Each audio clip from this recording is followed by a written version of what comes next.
Welcome back, everyone, to another incredible episode of Chat with Dan here. For today, we have on the show, what can I say? We have the incredible, the amazing, the badass, the superstar, the legendary, the one and only Jeffrey. How are you, man? I'm doing well. How are you? You're fantastic. You know what? What better way to start up an epic week than to be chatting with someone as epic as you know what I mean? Yeah, yeah, I understand. There you It go. is There you Monday go. though, so Yeah, hate Mondays though. Anyway, right. So good to have you. So good to have you here on the show. I also want to thank yeah, great those to who be are here. tuning in here. And before we start, those who are checking this out in the description below, you're gonna find all of Jeffrey's social media. Let's follow him. Let's make him viral, and let's find Oh, out why he's super badass. Now, without further oh more, gosh. let's jump in here, right? So I want to start this whole conversation by throwing out the first question, which is, what sparked your interest in music, basically? Oh gosh. Well, I grew up with a very musical family. Um, my mother especially, she was always, listening to music, playing music. She's actually a pianist. And then when I was 6 years old, I saw the original Broadway cast of Wicked on Broadway.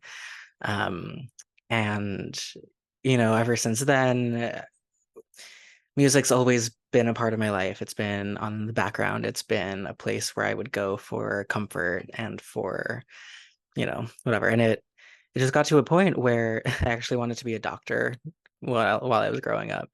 Um, and then I realized it would probably be better for the patient if I'm not a doctor. Um, so yeah, so it came time to go to school. And it really just felt like music was the way to go. At that point, I had already produced my first show in New York. So it really felt like, you know, the logical next step for me. Yeah, absolutely. And tell me about, like, how could you describe your music style or genre, and what influences have shaped like your own sound here? Yeah. So I've actually been my musical style has been referred to as sort of like a blend between Stephen Schwartz, Tom Kitt, and Jason Robert Brown. Stephen Schwartz for his harmonies, Tom Kitt for his time changes, and Jason Robert Brown for his like very virtuosic, whatever the word is, his like pianistic runs. Um, and so I would just probably consider myself contemporary musical theater writer. There you go. Influences, they're also those three are very big influences of mine. Also Chopin, Brahms, Beethoven. I'm classically trained, and um, those fundamentals really play a big part in the music that I write. Okay, there you go. Now tell me about, like, what is your creative process when you are perhaps like writing a new song? Do you have like any rituals or perhaps routines that help you to get into this creative mindset? Um, well, it used to be that I would try, be in bed trying to be falling asleep, and then just something would pop into my head at 3:14 in the morning, and I'd have to go over to the piano, write it down, and go from there.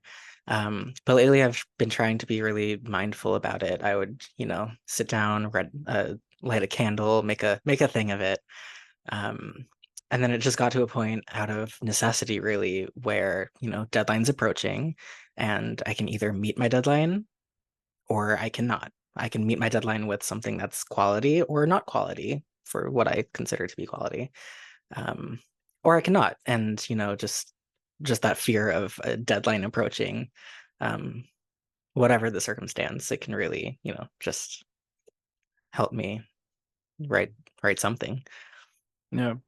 Like that is like one of the things that I do love about, the whole artistic sector or like a artistic field, let's say. The fact that there is no like a specific manual on how to do things, you know what I mean? Like you like sure you can take pieces from some people here and there, but at the end has to be like your own thing, right? Which I find it cool because it is you who is going to either portray it or either act in theater or play a song, play an instrument even, or all of those, that at the end has to be you because it's like your essence to it, and I think that is pretty cool about it, the fact that you get that, especially like for beginners, that it can be like a little bit overwhelmed, entering into Yeah. this field. So the fact that they can at some point they have to create like their own thing, because otherwise if you follow 100% what somebody else did, you're gonna look like the 2.0, and it's not gonna be you. You know, at some point you're gonna hate it, right? So that is like one of the things that I do love about this whole, yeah, about about like the whole thing here, that you have to create your own thing. So Yeah, let it come from you, then it will be new. From Stephen Sondheim said that, wrote that. totally, Yeah. totally. Now, can you recall a particularly memorable performance or even a concert experience that's that stands you, yeah, like stands the more in your mind, let's say? Oh gosh, well, definitely Wicked. A lot of people, I get a lot of crap from so many people saying you like Wicked because it's a spectacle. But it's a really well-written show. The music itself is so well written. So that, I mean, yeah, it was my first Broadway show. So that's really what comes to mind. Um, yeah, I'll take it. Sure. All yeah. right. Now, now, like, what about like how do you balance staying true to your artistic vision while also appealing to your audience expectations? That is such a good question. Um, I think of it less as, how do I write for others and more of a push and pull. I will write for myself first. First and foremost, it comes like from me, what I want to do, what I want to say, what I want to write. Um, and then, the process of workshopping shows is a, a daunting one. Um, So I'll put it up, I'll do a little mini workshop with some friends, or I'll do something bigger. I'll do a, full-on reading, and I'll get feedback from the people in the audience or from my friends or from other people in the industry. And then I'll go back, rewrite. A lot of what I'm interested in is how people respond to what's written, especially when it's so personal. And then in the rewrites, that's really when it comes back to, okay, how do I keep the essence of my initial intent while making it, slightly more commercially viable? And that's the real, push and pull. Like, yeah, you can be an artist and you can create art, but at the end of the day, you also need to eat. Um, so Yeah. that's the question, right? Yeah, absolutely. I remember like 10, 12 years ago, I decided, no, I'm kidding, no, less, like 5 years ago. Yeah, or six. Anyway, uh, I was like, okay, you know what? I'm gonna become this music producer, you know. I started DJing. I loved it, you know, playing bars, festivals too. It was amazing. Mhm. But the thing was is that I wanted to, you know, my thing was like melodic house, you know, with the melodies, you know, like super relaxed, like whenever I was mixing up a song, it was like emotions to me, you know, things like that. But I discovered that people, yeah, I mean, we're not, I mean, they like it, sure, but you know, they wanted like the commercial type of stuff, right? So I was like, you know what? No, I'm just gonna stick true to myself and all of that. And no, it didn't work out. So it became more kind of a like my own like a hobby to me, but like kind of like my personal stuff. Like whenever, you know, I'm having like a bad day or something like that, I will just start to mix up some songs here and there, like create like my own playlist, like my own mixtapes. But just to me, you know, because I was like, well, if people don't like it, sure, but I do like it, and it sure, and it has like some meaning to me. So Mhm. I'll just keep doing it to myself, and yeah, so yeah, I can understand what you mean. So Yeah. you know. Yeah. I mean, any creative person, we're right there. Totally right. But you know, I also think that at the same time it's pretty cool, like whenever you are on the process of creating a song and perhaps you have a, like a meaning to it, right? But like once somebody else listened to it, gave it like another meaning to it, and another one will give it like another meaning, and another one and another one. And it's, I mean, I find that brilliant whenever a song can actually make you either remember something on your life, or perhaps is helping you to through a difficult time, or just for remembering like a good time, you know, things like that. Mhm. So this is, you know, I yeah, I find brilliant like whenever a song has like a, yeah, like this point, like, yeah, like this point of view that is different from everyone, for everybody who is listening to it, you know what I mean? So Definitely. There was this one show that I did, and I was getting feedback from the audience afterwards. And there was this one song, it was very personal to me. It was about, a very personal thing. And I was talking to somebody afterwards, and we were talking about the show, about that song. That song came up. Um, And I asked, what did you think it was about? And it was something totally different from what I had initially written and what was on the stage. Um, but that just spoke, volumes to me as an artist of, wow, like this was such a personal experience for me, but somebody else is able to relate it back to their own life in such a deep and personal way. And it was, truly a compliment, actually. Mm-hmm. Yeah. And like, what role does music play in your life beyond performing and creating? And how does it influence your day-to-day experiences? Not a day goes by where I do not listen to music. I listen in the morning. I listen on the train on my way to work. I listen at work. I listen at, it's always there. I'm always seeking new music, especially in theater. Um, I see shows all the time, new musicals. I just want to see what's out there, and I want to, broaden the musical horizons that I have. Um, and it's, when I'm not listening, I'm writing. When I'm not writing, sometimes I do score study for fun. Mm, I'm a dork that way. Um, yeah, I live and breathe music, and I think that it's something that artists, I feel we all share this, and like I'm sure because your whole show is about um, a shared experience through art. Um, and it's something that we all feel as creatives, as artists, that there's something drawing us and compelling us to do the art. Um, so I don't know where I would be if I would even be mm. without music. And like, how you handle criticism or negative feedback about your music, and what strategies do you use to stay motivated and at the same time confident in your work? Oh. This industry, especially the musical theater industry in New York, is, it might as well be called rejection. Um, 99.999% of the things that you do, that I do, that all of us do in this industry are going to get rejected.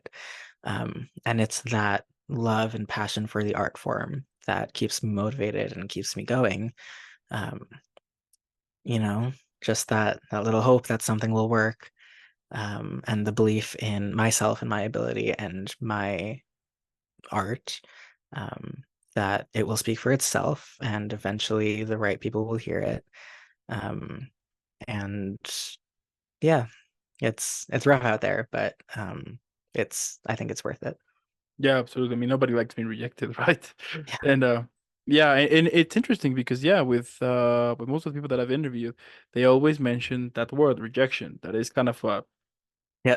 that at some point you just need to work with that and be like, yeah, wasn't meant to be. That's fine. It's not. I mean, it's nothing personal. They are, you were just not the right fit to it, and that's totally fine. And I think that is one of the things that perhaps people who is not working on that, who is not in that, and in that field, let's say in that area, um, sometimes don't see about it. That some people think that musicians, actors, they have it super easy, and things like that.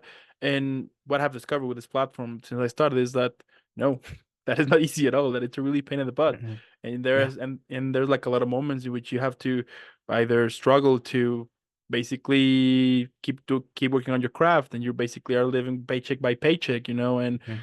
things that perhaps we don't see it because it's not the glamorous thing, we just see the Yeah. like the big thing. So yeah, Yeah. it's interesting. You only see the end product, you never Yeah, see what goes into it.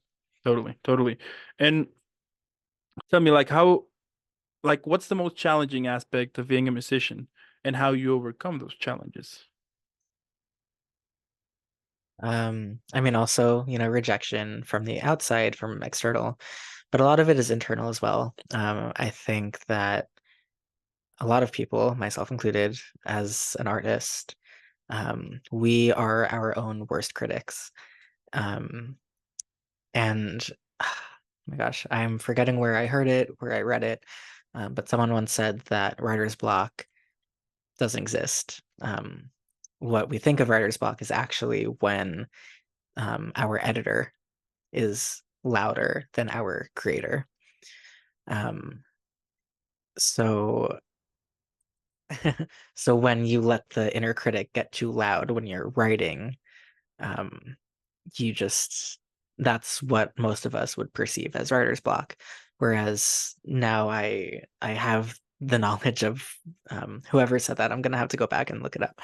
Um, but now I really try to think, okay, just get something on the page. Just get something on the page. I'll go back, I'll edit later. Um, and that's probably my biggest challenge when it comes to writing music. Um, and that's how I attempt to overcome it. Yeah. Yeah. Okay. Okay. Now, how do you see the role of music evolving in society, especially in times of change and our uncertainty right now? I think music is essential. Um, I think that it is the blood of culture. Um, when the whole COVID shutdown, everything happened. Like, where did everyone turn to? We turned to movies, we turned to TV shows, we turned to music.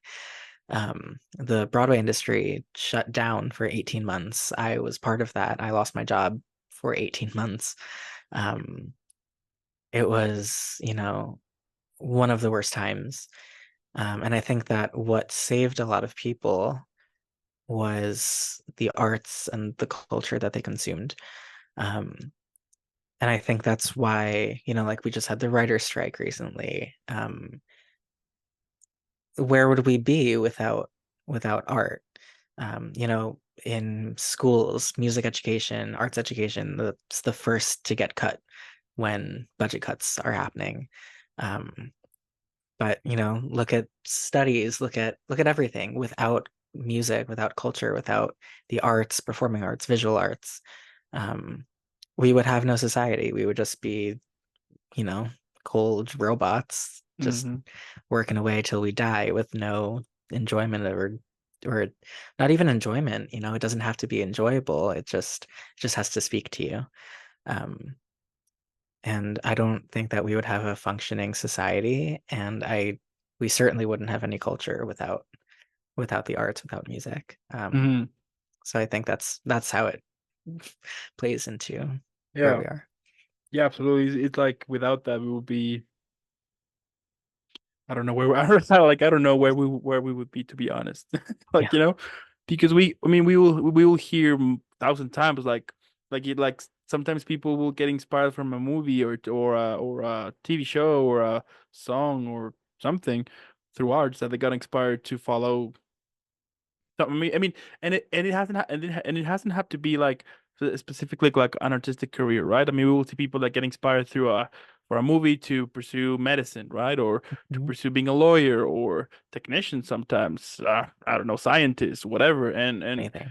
I do think also that during COVID was like the breaking point for everyone around to be like to discover how much do we? I mean, we need that, you know? Hmm. Perhaps before we took it as granted. But I do think that during that time specifically, people were like desperate for new content, you know, and Yeah. it's great that they managed to deliver that. I remember that they were, for example, with some of the actors that I've interviewed, told me that during the time they were creating plays on Zoom, for example, Yeah. you know, or concerts on Zoom or streaming platforms, whatever. So yeah, I do think that perhaps on the past we took it as granted, and now we see it as no, we really need that for sure. Definitely. Totally. Now let's say, you know what, that one day I call you and I tell you that I want to become a musician. Here's the thing. Zero experience. So based on what you know, what do you think that would be important for me to know before jumping in? Well, first, I would say if you're in a position where you say that you want to be a musician, you probably already are. Um, when it comes to the theater industry, I would say if if you are not comfortable with rejection, you know, either get comfortable with it or I mean, I don't want to say to anybody don't do it. I think that's counterproductive. Um, but just, be prepared for some really hard times. Um, and but also be prepared for a lot of growth. Um, I'd also say talk to people in the industry doing it, see how they live their life day to day. Um, if you feel that you need to go down a training route, go take some classes somewhere, or if you feel like you just need to jump right in, why don't you try it? Just start writing something when you have something that could be, put on a stage or wherever. Start reaching out to people, see what can happen. I'm the biggest proponent of new work, really by literally anybody and everybody. If you think you have something to say, if you feel like you have something to say through music or otherwise, do it. Um, just do it and see what can come of it. Hmm. And if you could perform anywhere in the world, past or present, where would it be and why? Perform anywhere in the world. Um, I guess anywhere. Is that a bad answer? I think that when I'm performing or when I'm doing or I'm music directing or whatever, the love that I have of actually doing it, it doesn't matter where I am. Um, but if I had to answer, I'd probably say a Broadway theater would be, any of them. Pick one. Yeah, I'll take it. Um, yeah, Okay. And like what motivates you? We all have those days that we just want to quit. It's inevitable, happens to all of us. It doesn't matter what we do, we have those thoughts. So what keeps you positive or what keeps you focused on a moment that perhaps in your life might be a difficult one, let's say? yeah. Well, positive and focused are two very different things. I can stay focused, but I can't always stay positive. Um, just the feeling that I have as an artist that there's something that's compelling me and pushing me to write and produce and um, it's just that feeling that I need to get something done and I don't know where it comes from, but I'm happy that I have it. Even though it can get hard sometimes. Just got to keep going, pressing, and always keep in mind where you want to be. Reach. I love it. Okay. Okay. Yeah, And my last question, so we can all enjoy and relax after a set of difficult, interesting, badass questions here. Check this one out. ready. What do you think that would be the best title for this episode? Best title for this episode. Oh my gosh.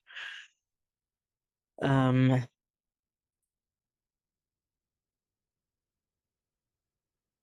to quote Jonathan Larson, "No day but today." No day but today. Okay. I don't know. Is that weird? No, no, no. I mean, that's gonna be the title. I mean, when you search on it, that's gonna appear on YouTube and Spotify. Oh Not gosh. How not about day. go follow me on Instagram? That So can be the no, title. no day but today. No day but Okay. today. Yeah. Yeah, that's something that I've always sort of lived by. In high school, it was my senior quote. Um, yeah, No day but today. This morning I was what I was doing. Anyway, so this morning while I was doing something, um, suddenly I saw this kind of quote or this, yeah, I saw like this reel basically, but in this reel they were saying that when you die, I mean, that basically we're all gonna die at some point, right? Sooner, I mean, some will go sooner than others, that's for sure. But that's gonna happen to all of us, right? But they were saying like when you die, nobody will care. At some point you're gone. Nobody's gonna remember you, things like that. So why don't spend time on doing something that makes you happy? You know what I mean? Like why yeah, not use your time to make you happy? Instead hmm of following this routine, this yeah, like instead of doing something that doesn't make you happy, that is not your thing. Why not use that time to go after what you want? At the end, life is too short. And I remember also that I spoke with a friend of mine a couple of days ago, and we were talking about our high school years, and we were like, I can't believe that when we were in high school, that was almost 20 years ago. You know what Yeah. I mean? And I was like, that is crazy. Where like where that time went, like where is it? Like I don't see myself like pursuing, something.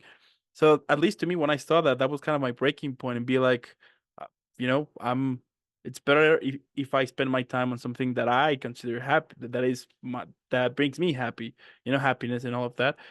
Because it's true at the end, you know, I prefer to remember yeah, I prefer when I'm old to be like, you know what, I did what I wanted instead Yeah. of being like I should have done this or that, or things like that. So Yeah. I would say I'm going to want to regret the things that I did, not the things I didn't.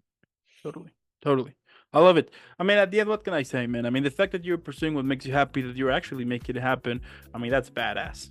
I mean, we Thank all know that pursuing your passion tends to be a pain in the butt, and it can really bring you like way down. But hey, you are pursuing it, you are keep fighting it, you are keep yeah, you're showing everyone, besides creating besides creating cool epic stuff, you're also showing everyone around to be like, you know what, if he's doing it, I can do it too.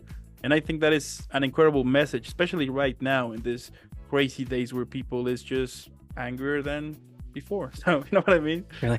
Yeah. So yeah, keep doing what you do, keep inspiring, keep rocking here. I also want to thank those who stayed this whole episode. Thank you so much. As I said in the beginning, on the description below, you're gonna find all of all of Jeffrey's social media. Let's follow him. I mean, now we discover why he's super badass. So let's make him viral. Hashtag Team Jeffrey. And again, man, thank you so much for making this happen. Keep rocking Thank out there, you. and I'll see you in the next one. Sounds great. Thank you All so right. much.